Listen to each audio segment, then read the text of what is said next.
Hello, I'm a guy that likes to talk about 80s music, and today I want to talk about the song that Alice Cooper did for a Friday the 13th movie. I was talking about this other song once, that Alice Cooper did that I like, and I mentioned this one, and how there was actually a rock song from a Friday the 13th movie and a video to go with it that played on MTV, and how that was one of the most 80s things I could think of. The song was called He's Back, The Man Behind the Mask. It was from Friday the 13th, Part 6, Jason Lives. It's kind of a pop metal song. It's got a synth in it, bow, bow, bow, bow, bow, bow, bow, bow. And it has the choo, choo, choo, ah, ah, ah in it. Uh, it's kind of a spooky song. He sings, "You're with your baby and you're parked alone on a summer's night. Yeah, you're deep in love, but you're deeper in the woods." Ooh.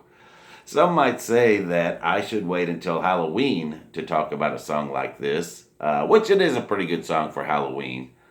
However, it can also be a summertime song. Right there in the beginning, he sings about how it's a summer's night, and all those Friday the 13th movies took place in the summertime. They took place during summer camp or camping season.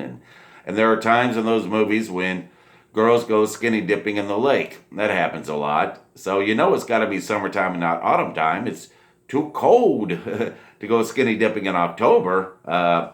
Plus, this song in this movie, it was released in the summer. I remember it. It seemed like the movie companies like to release those kinds of movies during the summertime, like the Jason and Freddy movies. I guess they figured teens would more likely go see them during the summertime. Like maybe with school being out, some of them might be hanging out at the mall. And while they're at the mall, they may decide to go to the movies at the mall cinema.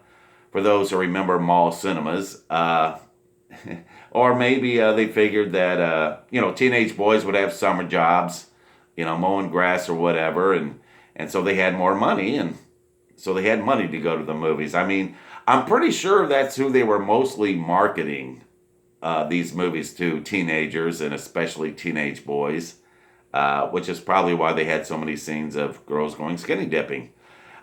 This song was on the Constrictor album. This one, I used to have that on tape and really loved it. It was mostly a glam metal album, but this song had, a bit more of a metal pop sound to it because of the synthesizer. However, it does have some guitar in it, and some very good guitar, as a matter of fact.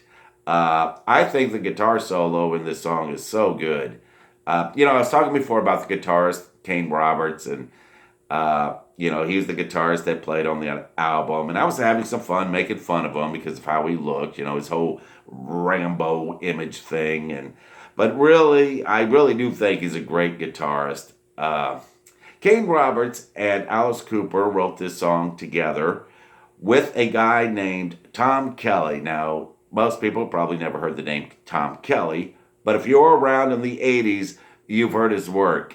He wrote and co-wrote a lot of songs that became famous. Like Madonna's "Like a Virgin."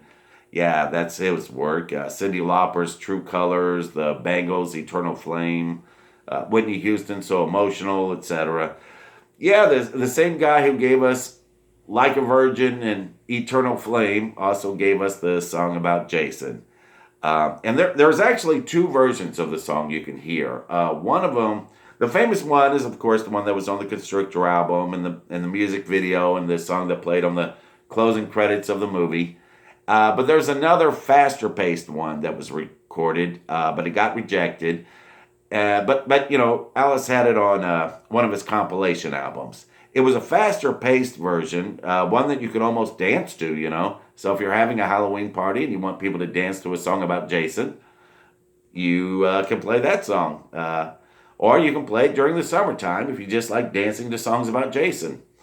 I can't enjoy that version myself because, it sounds too similar to a couple of other songs on the Constrictor album, especially one called Trick Bag, I guess. I guess they recorded that, the faster version of He's Back, then decided to reject it and do it differently, but then use some of that music to make the Trick Bag song. Uh, The song, He's Back did not become a big hit at all, of course. It did become a top 40 song, not in the US or UK. However, oddly enough, this song became a top 10 song in Sweden. I saw that on the Wikipedia page. In fact, I think it might have even been a top 5 song. Uh, I find that puzzling. Why did a song about Jason from a Friday the 13th movie become such a hit in Sweden? What is going on in Sweden? Do Swedes just really love their Jason? What? Anyway, yeah, I just find that puzzling. I've had my fun for the day, though. I need to go do something productive.